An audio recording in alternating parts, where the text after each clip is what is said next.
tema es lo siguiente. Se ve en la parte pediátrica, pero en general el problema es que si no saben el tema, a veces los médicos dicen, no se preocupe, esto va a mejorar, esto siempre es así cuando nacen y esto va mejorando, y no es así. Cuando hablamos de las cirugías craneanas, hablamos de que esto es posición. Van a ver ustedes, pues relativo que fue cuando están haciendo pediatría o pediátrica, el paciente tiene una simetría del cráneo, no es normal. ¿Pero por qué? Porque en general, a veces la madre, por comodidad, siempre le da el pecho en el mismo lado y se dormir del mismo lado. Entonces, ustedes saben que el cerebro va creciendo y desarrollando y el cráneo se forma a expensas del crecimiento del cerebro. Entonces, cuando nosotros apoyamos un sector y no dejamos que desarrolle, ¿qué es lo que pasa? Desarrolla el resto, no la parte que está apoyada. Pues por eso es que empiezan a hacer este tipo de asimetrías craneanas que son llamadas deformidades posicionales porque se va deformando el cráneo, ¿no es cierto?, de lo que es habitualmente. Alguno de ustedes, algún conocido debe tener este tipo de cosas. ¿No es cierto? En el hombre, cuando es muy marcado, se nota y no tiene siquiera algo marcado por el cabello, es lo que simula. Pero, de cualquier manera, uno tiene que tomar en cuenta esto. Y fundamentalmente esto es en la parte occipital. Pero, cuando hablamos de este tipo de cosas, ¿no es cierto?, también existen movimientos de patologías, por ejemplo, pacientes que tienen hidrocefalia, una macrocefalia, entonces le ponemos una válvula, y rápidamente la válvula, ¿no es cierto?, vacía los ventrículos y el cráneo que estaba con las suturas separadas hacen que se van juntando y a veces se cabalgan entre estos y se van pegando, entonces forman asimetrías craneanas. Ahora, si nosotros vemos esta imagen, ¿no es cierto?, estas son las suturas de un paciente. Esto es normal, pero fíjense que está cerrado. No deja de desarrollar. Entonces, estos cierres prematuros de las suturas hacen que existan deformidades en el desarrollo del cráneo. Digo cráneo, ¿por qué? Porque no solamente afecta a la carota, sino también va a afectar qué cosa. El problema de la respiración del tabique nasal, va a haber alteración en la respiración, alteración en el eje de la órbita y el paciente va a tener alteración en la visión, ¿no es cierto? Y a veces hay alteración en la alimentación. Independientemente de que esto sea deforme, el volumen del cráneo total con el contenido del cerebro va a seguir siendo siempre normal, en el sentido de que va a tener el mismo volumen que tendría que tener para su edad. Ahora, existen los llamados pacientes sindrómicos, como el cruzor, el de Feyerabend, todo eso, que esto sí tienen un cierre de varias suturas, a veces de todas, porque estos no van a dejar de desarrollar. Entonces, ¿qué es lo que provocan? Provocan signos de hipertensión intracraneana. Entonces van a ver, seguramente algunos ven en una calle, estos pacientes que tienen los ojos un poquito grandes, la cara un poquito chiquita y totalmente, digamos, pacientes sindrómicos. Ahora, dentro de la epidemiología, fíjense, el cierre prematuro de las suturas, el sagital es el más alto en porcentaje, llega hasta un 60%, el coronal, ¿no es cierto?, llega hasta un 30%, la ectópica, que es la línea media, 10%, el occipital, llega a un 10% y cuando existe el cierre de dos o más suturas solo llega a menos del 5%. Obviamente, fíjense ustedes, la incidencia es 1 cada 2.500 nacidos vivos. O sea que cada 2.500 nacidos vivos, uno va a tener este tipo de patologías. Bien. Para entender esto, tenemos que hablar un poco de embriología. Usted se ha llevado en la parte de anatomía, ¿no es cierto? Se llevaron el tema, una materia que solamente es embriología, ¿no es cierto? ¿Sí llevaron? Bien, entonces, pues más o menos ya saben esto, de cómo se forma el sistema nervioso. ¿Qué es lo que nos interesa? Entonces, cuando nosotros vemos este esquema, vamos a ver que la formación de lo que es el sistema nervioso, vamos de abajo para arriba, si quieren, la médula espinal, tenemos el mielencéfalo, el metencéfalo, el mesencéfalo, el diencéfalo y el purencéfalo, que va a ser, digamos, la parte del cerebro. Y acá, biológicamente, el mesodermo, es el que da origen a qué? A las meninges primitivas. Que después van a formar los huesos y todo eso. Posteriormente, este mesodermo, ¿no es cierto?, se va a dividir en dos capas que son la endomeninge y la ectomeninge. La endomeninge va a dar origen a qué? A las raíces. Y la ectomeninge va a dar origen a la madre y a los huesos de la cara. Hasta ahí, más o menos, ya vamos viendo de cómo se va formando todo lo que es la parte de la estructura en lo que es la envoltura del cráneo. Pero también tenemos que entender esto, que el esqueleto facial, ¿no es cierto?, que se llama biológicamente el viscerocráneo, ¿no es cierto?, el cráneo se va a dividir en esto y en el neurocráneo. El neurocráneo, ¿no es cierto?, se divide en lo que es el comprocráneo, que va a dar origen a la base del cerebro, y el neurocráneo, que va a dar origen a la calota,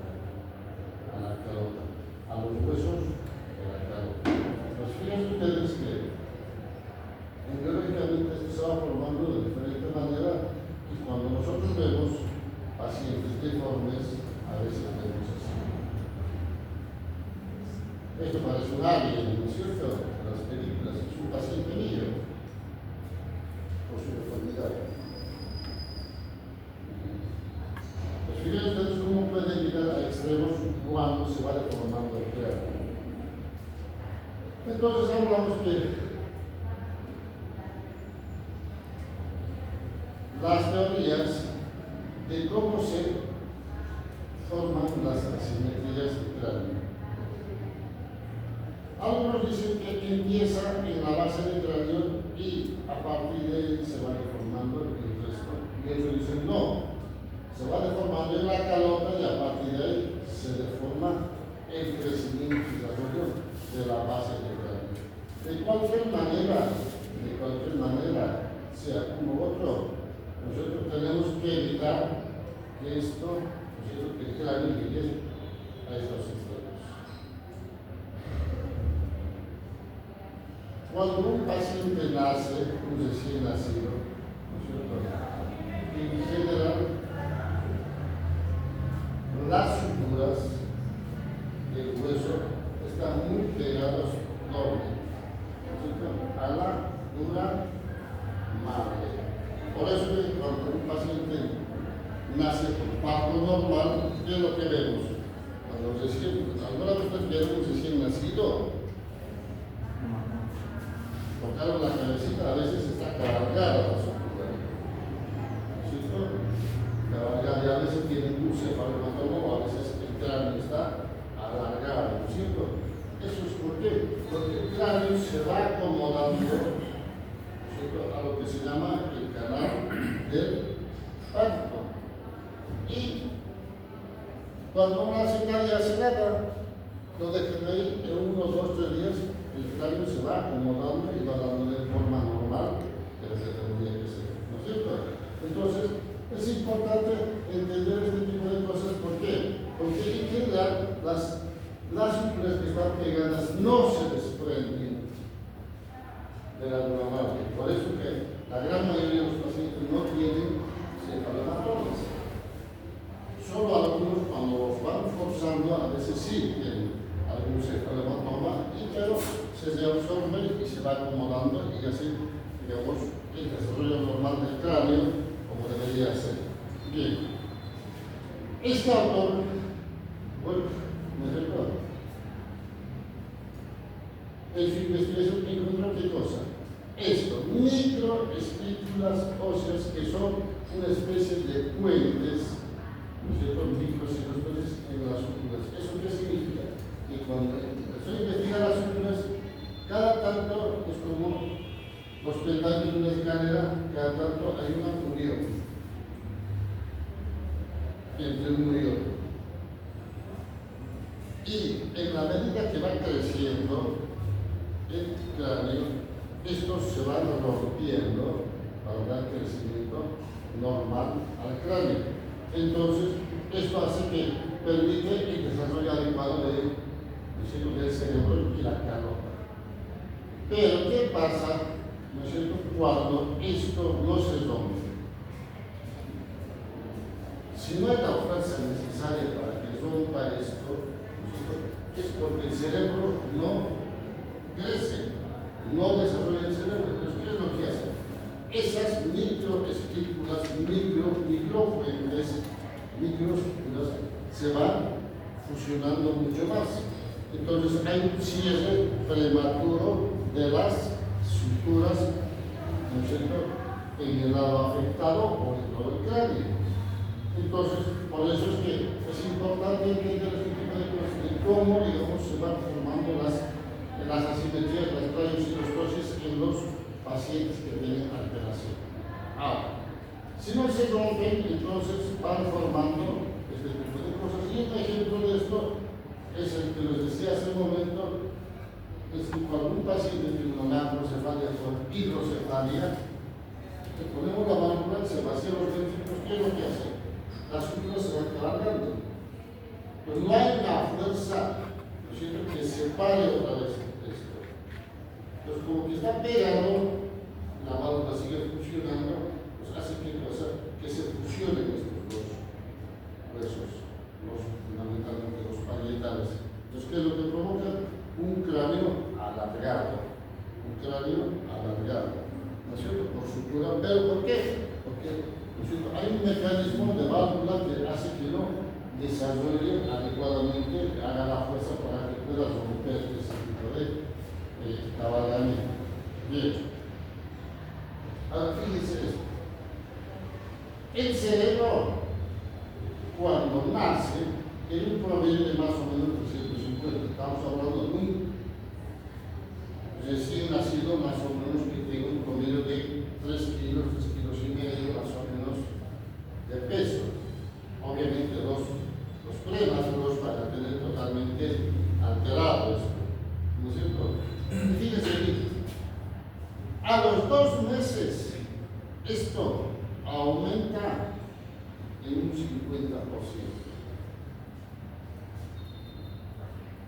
A los 6 meses el cerebro ya es el doble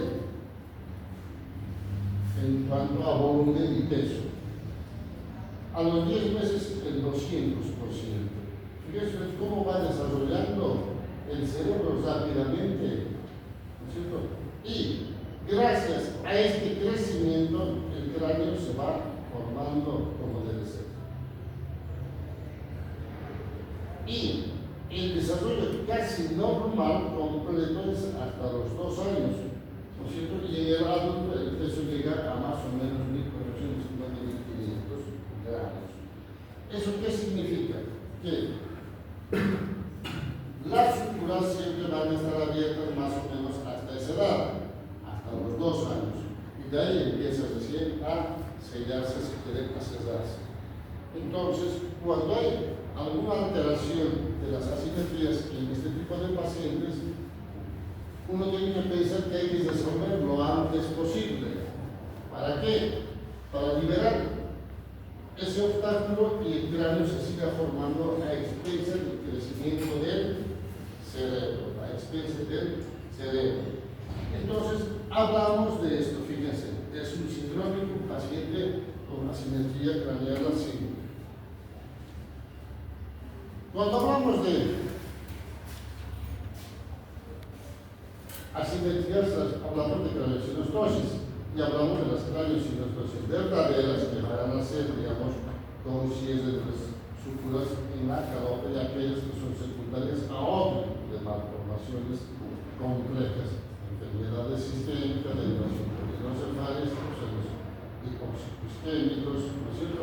Son secundarios a este tipo de patologías para dar una asimetría de cráneo. Ahora, dentro de las craneosinostosis verdaderas tenemos las simples y las complejas o compuestas. Tenemos, primero, en porcentaje, dijimos las sagittales, un 60%, ¿no es cierto? Esto primero que se marca cuando es un cierre de las suturas sagittales. Después tenemos la plagiocefalia anterior, cierre de un lado de la sutura coronal. Después tenemos la metópica, este es un cierre de la metópica, fíjense cómo está formando en la frente, totalmente asimétrico, es una punta. Después tenemos las suturas occipitales, las metópicas occipitales o las plagiocefalias posteriores, ¿no es cierto? Ya sean las verdaderas o por apoyo, ¿no es cierto? Las posicionales.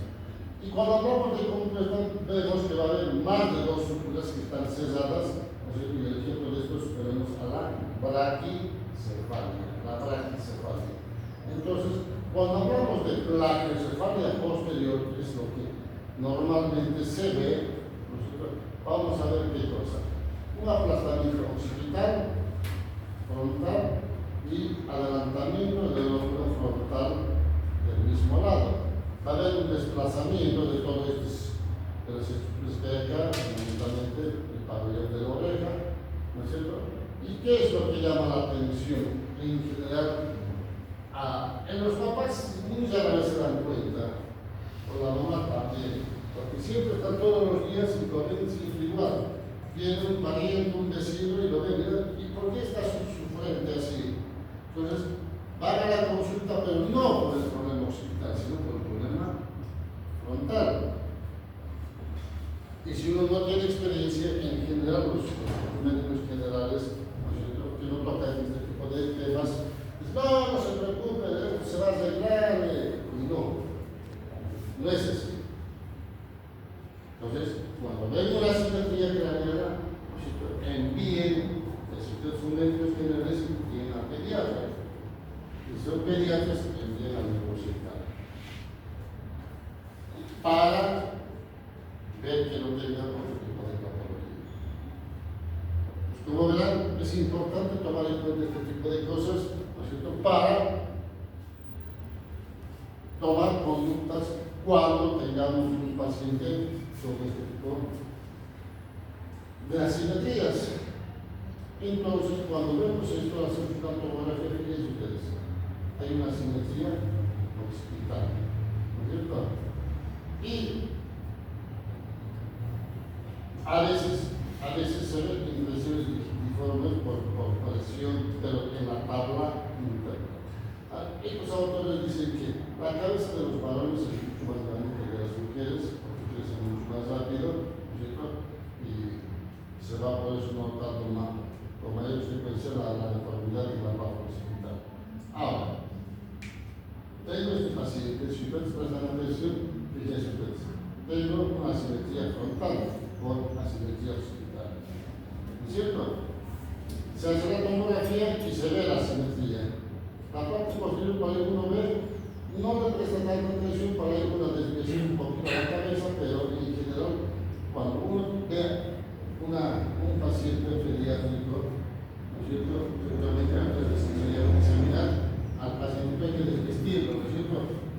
pliegues, la planta de los pies, la planta de las manos, ¿no es cierto? Digamos, la espalda, de las manchas que existen en la espalda, el que ventile solo, ¿no es cierto? Levantarlo, ver de arriba para abajo, todo eso en el examen, ¿no es cierto?, general en un paciente pediátrico. Entonces tenemos que ver de arriba para ver este tipo de asimetrías. Y vamos a entender que cuando yo tengo una asimetría posicional, voy a tener adelantamiento de la parte frontal, adelantamiento de la oreja y asimetría occipital. Pero cuando no es posicional, es simplemente cierre de la sutura, voy a tener la parte frontal normal, paleo auricular con las orejitas siempre de su posición, y solo voy a tener una asimetría en la parte occipital. Esa es la diferencia en el examen de una craniosinatosis verdadera a una craniosinatosis posicional. Ahora, ¿cuál es el tratamiento de eso? En general, si es posicional, en general no se opera. Se recomienda no operar. ¿Por qué? Porque como todas las suturas están libres, entonces a la mano se le enseña que no tiene que dormir de ese lado, sino que cambiar de posición. Hay que poner un casco. Tú ves que los pacientes están felices con el casco, pero al principio no toleran. Lloran, les molesta. Lloran un día, 2 días, 3 días, 4 días, hasta que se adaptan. Pero como la mamá es muy sensible, llora un día, 2 días, ¿qué hace? Se lo saca, lo tira. Dice, no, sufre, mi bebé está llorando. No, pero las recomendaciones que no tiene que usar porque el bebé se va a adaptar, se va a acomodar.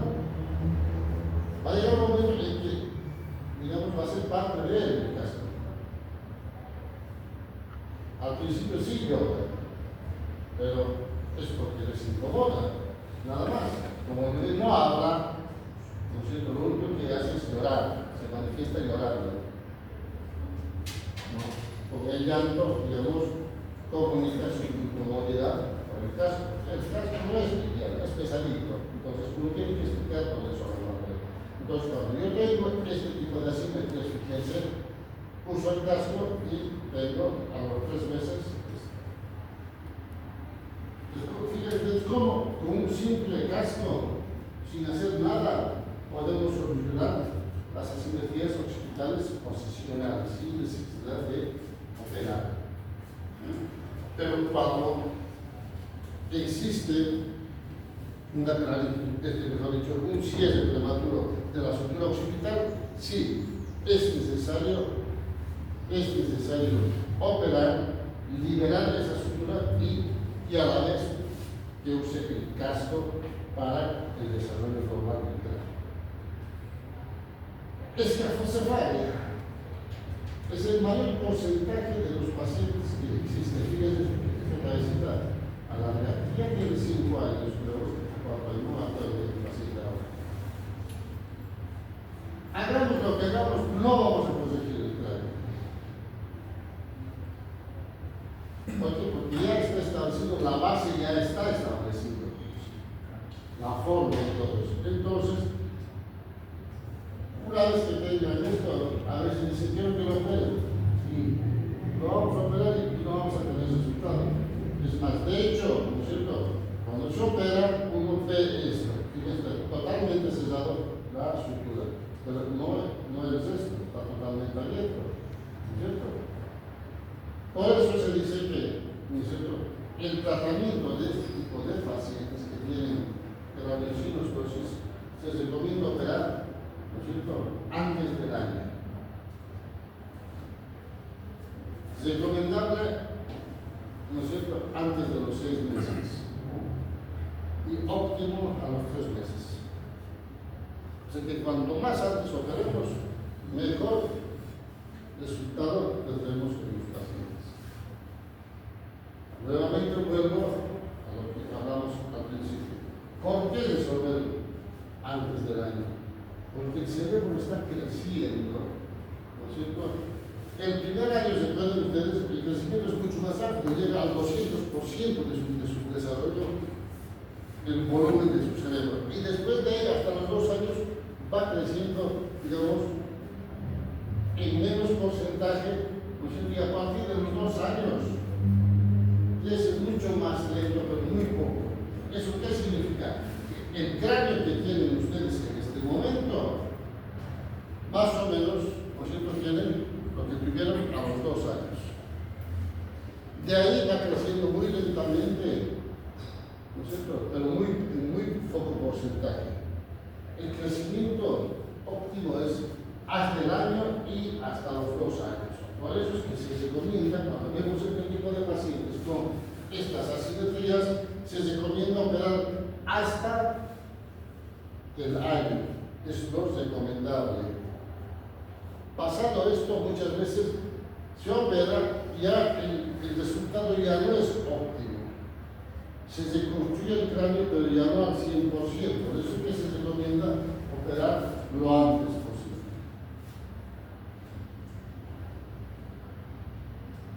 Yo tengo este cráneo del paciente, tengo este. ¿Qué es lo que se hace? Muchas veces uno tiene que liberar las suturas, ¿no es cierto?, dependiendo de la edad que uno tiene. Si tiene 3 meses, seguramente se libera solamente la sutura. Si tiene 6 meses, ampliar, digamos, lo que es el espacio para el crecimiento. Y si tiene más de 6 meses cada año, a veces es necesario hacer esta liberación. En las técnicas de cirugía de craniosynostosis hay muchas técnicas, de acuerdo a la experiencia de cada médico, con buenos resultados. Este, por ejemplo, seguramente ya tenía más de 6 meses, por eso que se hizo esto. Y algunos ven esto, que es la sutura patológica, algunos devuelven, ¿no es cierto?, indicando que tenemos que proteger el seno longitudinal, la vena importante que lleva la sangre desde el torno al corazón, del cerebro. Y algunos dicen, no, es patológico, hay que tirarlo. De cualquier manera, ¿no es cierto?, cuando hablamos de este tipo de cosas, ¿no es cierto?, la técnica recomendable es esta, ¿no es cierto?, es lo que actualmente hago yo. Hay otras técnicas que se usan, digamos, pequeños dispositivos, no me acuerdo el nombre en este momento, una especie de ganchos que hacen presión, ¿no es cierto?, en las suturas y no dejan que se cierren. Se liberan las suturas y se ponen los ganchos y, ¿no es cierto?, evitan que se cierre y el cerebro va a crecer. El tema es que lo tenemos muy seguido. Entonces, esto en general es una sutura de coronal, o sea que se marca eso y se expone todo el cráneo, se abre todo la exposición. Vemos esto y eso es lo que les decía. Esta técnica es para proteger. Este cráneo no corresponde a esto. Este es del segundo paciente que se nos gusta, este es del primer paciente, que tenía 4 o 5 años. Entonces, fíjense ustedes, el hueso ya va bastante grueso, se tuvo que hacer bastantes entradas, ¿no es cierto?, y se hizo unas suturas acá como para que ya no practiquen a los costados, pero básicamente no tuvimos resultados, ¿no es cierto? ¿Eso qué significa? Que lo que dicen los grandes expertos, los especialistas médicos, a veces, ¿no es cierto?, lo hacen porque ya les pasó esto y a nosotros queríamos comprobar que pasó esto. ¿No es cierto? El paciente no desarrolló los grandes y da igual. Pero, digamos, el paciente sí tenía cefalea. Lo que logramos es que, digamos, generar el paciente tenga menos cefalea. Bien, entonces, a veces hacemos esto y a veces esto. Fíjense, fractura. Fractura por el cráneo. O sea, dejar medio suelto todo y en la medida que va creciendo, ¿no es cierto?, va a ir formándose a expensas del crecimiento del cerebro. Entonces, por eso es que hablamos al principio el tema de, digamos, de la embriología para entender este tipo de cosas, porque sacamos todo esto, ¿no es cierto?, todo el tiempo se va a ir sellando, van a crecer el hueso y se va juntando. No ahora ni mucho menos. Cuando terminan de desarrollar, todos los huesos van a estar en su posición adecuada. Hidrocefalia freningitina, que se llama, es el cierre prematuro de la sutura metópica. Cuando un paciente recién nacido nos vemos, hacemos una radiografía, vamos a ver que el hueso frontal está dividido en dos. Entonces, vamos a ver que este paciente, ¿no es cierto?, que tiene este tipo de patología, va a ser que, ¿no es cierto?, va a provocar un cierre prematuro de la sutura metópica. Esto está cerrado, ¿no es cierto?, y va a provocar este tipo de freno. Fíjense, estas son las órbitas, pues va deformando el eje de las órbitas. Entonces, estos pacientes en general, ¿qué es lo que van a tener? Hipotelorismo. Hipotelorismo deforman el eje de la visión, ¿no es cierto? Entonces, estos pacientes que tienen este tipo de cosas, en general, hay tipos de eje. El tipo de eje, ¿no es cierto? Primero, por la cuestión estética, y segundo, para evitar el hipotelorismo, ¿no es cierto? ¿Por qué? Porque se deforma totalmente el eje de las órbitas y altera la visión. Por eso es importante entender este tipo de cosas, hacer el tratamiento lo más precozmente posible, hacer el diagnóstico precoz, hacer el tratamiento precoz. ¿Para qué? Para que después vaya desarrollando, ¿cierto?, la base del cráneo, los ejes de la órbita en forma normal. Entonces, ¿qué es lo que se hace en la técnica? Fíjense, se saca toda la parte frontal con una sutura patológica. Esto se divide en dos, ¿no es cierto?, y hay que cambiar de posición para devolverlo. Estamos sacando la parte frontal, partimos esa parte del pedazo del hueso que sacamos y los huesos están intercambiados de posición, dejando un espacio en el medio, obviamente. Pero no solamente eso, tenemos que hacer esto, fíjense, sacar todo lo que es el ceboto orbitario, todo lo que es desprender el techo de la órbita. Tenemos que desprender. ¿Para qué? Sacar todo esto, partir en dos, y poder abrir esto y poner un injerto acá a cada lado. ¿Para qué? Para que eso que está así se abra y podamos corregir el eje de la órbita. Pero no es que estamos corrigiendo la órbita, sino que estamos dando el espacio suficiente para que cuando desarrolle el cerebro, ¿no es cierto?, el nervio óptico, la base, todo lo que es la base del cerebro, se vaya acomodando al crecimiento normal del cerebro. Entonces, por eso es que, fíjense, es una cirugía bastante agresiva para un paciente de pocos meses, pero se tiene que hacer. Esto se hace, se puede hacer, ¿no es cierto? Además que hay que tener mucho cuidado en no lesionar, ¿no es cierto?, todos los músculos que tienen en el ojo, ¿no es cierto? Los llamados, ¿no es cierto?, los músculos externos, el interno, oblicuo mayor, oblicuo menor, ¿no es cierto? Todos esos músculos los tienes que tomar en cuenta y no lesionar. Bien. Este es otro paciente que, fíjense, tenemos la sutura acá, pero esta no. Es un cierre prematuro de la sutura coronal. Es una plagiocefalia anterior. Entonces, en general, ¿no es cierto?, este autor, ¿no es cierto?, encontraron que cuando existe este tipo de patologías, encontraron varias causas. Entre ellos, la deformación que, ¿no es cierto?, se debe a la fuerza intrauterina en el trabajo del parto. O sea, como que nacen así, pero se va corrigiendo. Otra es la compensadora, ¿no es cierto?, secundario a una deformidad del interior, por, ¿no es cierto?, asimetría.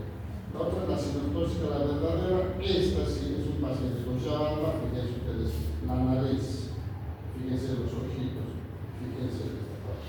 Este es su tomografía. Y fíjense el eje de las órbitas.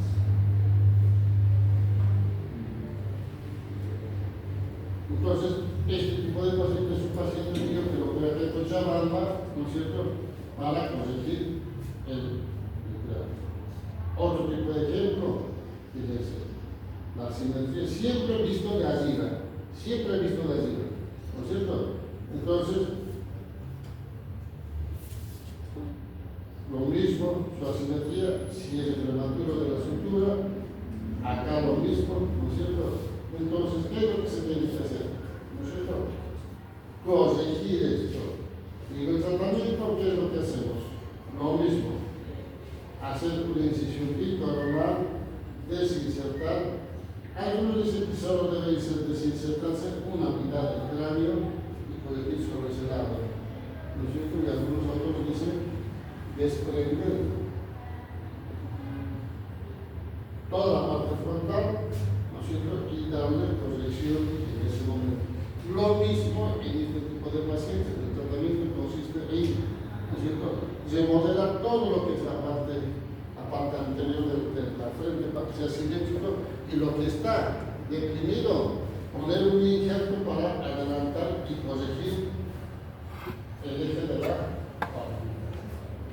Existe otro tipo de retinositosis que son las secundarias. Cuando hablamos de esto, se habla de hematologías como la policitenia vera, la talasemia. Yo nunca pude ver esto, pero está escrito, se lo menciono por eso. Las enfermedades metabólicas sí, y las disposiciones, digamos, extremas, en el sectismo, algunos de estos vieron algún paciente de su total, no, pero vieron en las películas o en las noticias, ¿no es cierto?, los pacientes, digamos, de África, de Etiopía, o de esos pacientes de Mediterráneo, secundarios, y hipertiroidismo. Otra de las cosas que va a provocar deformidad de cráneo en los pacientes, no en los adultos. Bien, a veces existe alteración en el crecimiento del cerebro. Cuando existe este tipo de cosas, ¿no es cierto?, hablamos de que hidrocefalias, porque las hidrocefalias provocan dilatación de los ventrículos y evitan que desarrolle normalmente el cerebro. Cuando los ventrículos están grandes, ponemos la válvula, se cabalga, estamos provocando una craniocirrosis, lo que llamamos la escafocefalia. Malformaciones cerebrales complejas, como las holoprocencefalias. Estas ya nacen con este tipo de alteración en el desarrollo del cerebro. No vamos a entrar en detalle porque les vamos a empezar a variar. Estos van a provocar alteración en el desarrollo y en el crecimiento del cráneo de la carota. O las microcefalias, estos que nacen con sufrimiento fetal, ¿no es cierto? Cuando nacen, ¿no es cierto?, hay una puntuación en los pacientes cuando nacen, tenemos el APGAR, ¿no es cierto? Y el APGAR, cuando nace con un APGAR bajo, ¿no es cierto?, es porque tuvieron sufrimiento fetal, ¿no es cierto? Y a veces hacen episodios hipóxicos graves en los pacientes de recién nacidos prematuros, si quieren, o normales, y que van a provocar, ¿no es cierto?, falta de crecimiento del cerebro. Entonces, como no crece el cerebro, no crece la carota. Entonces, los pacientes tienen lo que se llama la microcefalia. Entonces, en las lesiones o malformaciones complejas tenemos a las holoprocencefalias, las disencefalias, las esquizencefalias, o trastornos de la migración. Algunos pacientes ven que, digamos, tienen trastorno de conducta y se les estudia, y no tienen a veces en el cerebro lo que se llaman las hendiduras, ¿no es cierto?, los surcos, ¿no es cierto?, y las cisternas. Alteración de la migración del cerebro. Falta de desarrollo del cerebro, episodio hipóxico isquémico, falta de impulso por crecimiento de la carota, ¿no es cierto?, y cierre prematuro de las estructuras. Entonces, todo esto va a provocar lo que se llama las craniosynostosis con predial secundario a algo, ¿no es cierto? Algunos tipos de patologías.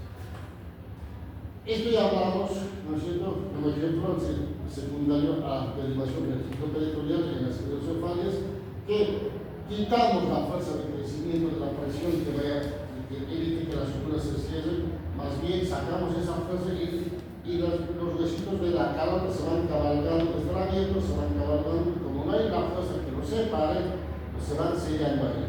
¿Qué es lo que provoca? Las famosas craniosynostosis de tipo escafocefálica, ¿no es cierto?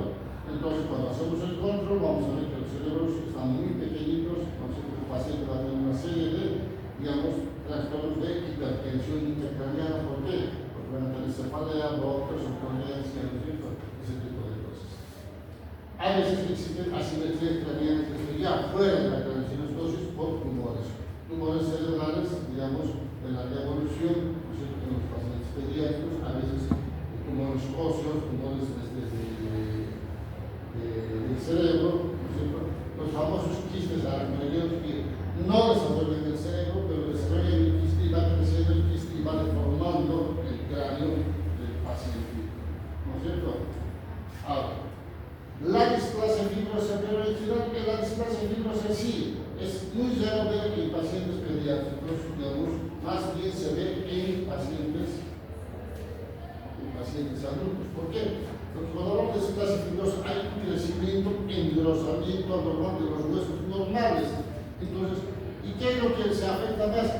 Lo que es la parte frontal de un lado, no de los dos lados, es generalmente de un solo lado, el ala mayor del esfenoide, la órbita, y a veces un poquito el hueso malar, y a veces un poquito el maxilar. Entonces, cuando uno ve un crecimiento anormal de un solo lado, ¿no es cierto?, en los adultos. Pero ¿es a dónde? En la edad pediátrica, ¿no es cierto? Entonces, esto es crecimiento anormal del hueso, ¿no es cierto? Secundario a traumas. Algunas veces, ¿no es cierto?, tienen hematomas importantes en la parte parietal. Normalmente se dice que los hematomas no se operan, pero hay algún otro paciente, algún otro médico, mejor dicho, hace y los programas y los operan y los descompensan, ¿no es cierto? Y el paciente a veces se muere. No hay que operarlos. Pero a veces cuando es mucho el cefalohematoma, no termina de absorberse, porque el organismo se encarga de absorber. Cuando no termina, ¿qué es lo que hace? Se calcifica y provoca las famosas asimetrías craneanas, pero estas asimetrías en general no afectan a las suturas siguen siendo permeables, ¿no es cierto? Y esto también tenemos a las famosas fracturas, digamos, expandidas. ¿Por qué? Porque hay una lesión de qué? Lesión de la capa externa de la dura madre. Cuando existe ese tipo de cosas, la dura madre que está lesionada, el cerebro va empujando y va creciendo, entonces hace este tipo de cosas como que se va expandiendo rápidamente ese segmento de la dura madre. Entonces, como por encima está la fractura, evita que haga el callo óseo. Entonces, por eso se pasa un mes, 2 meses, 6 meses, un año y vemos que la sutura sigue abierta. Entonces, a eso se llama las fracturas expandidas. A estos van a provocar en general deformidad del cráneo. Esto sí hay que operarlos. Hasta sí hay que resolver. ¿Por qué? Porque si lo hacemos, va a seguir deformando, ¿no es cierto?, el desarrollo del cráneo y para provocar lo que se llama los quistes aracnoideos, porque hay un crecimiento y una producción de la aracnoides, porque cuando se rompe la primera capa, muchas veces termina de romperse la capa inferior de la dura madre y está expuesto la aracnoides. Entonces, tenemos que resolver.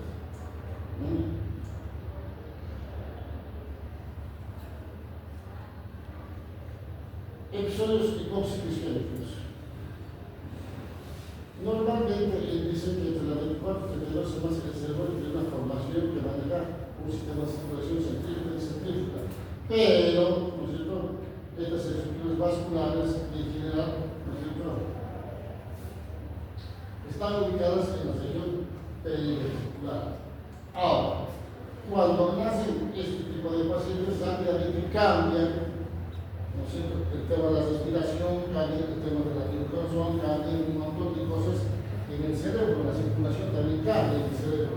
Entonces, si el paciente tiene algún evento hipóxico isquémico, no va a desarrollar el cerebro. Cuando no desarrolla, entonces, ¿qué es lo que va a provocar? No hay cerebro que empuje a la calota. Entonces, la calota se queda ahí y el paciente tiene una microcefalia. Es lo que en la pediatría lo que llaman un paciente PC.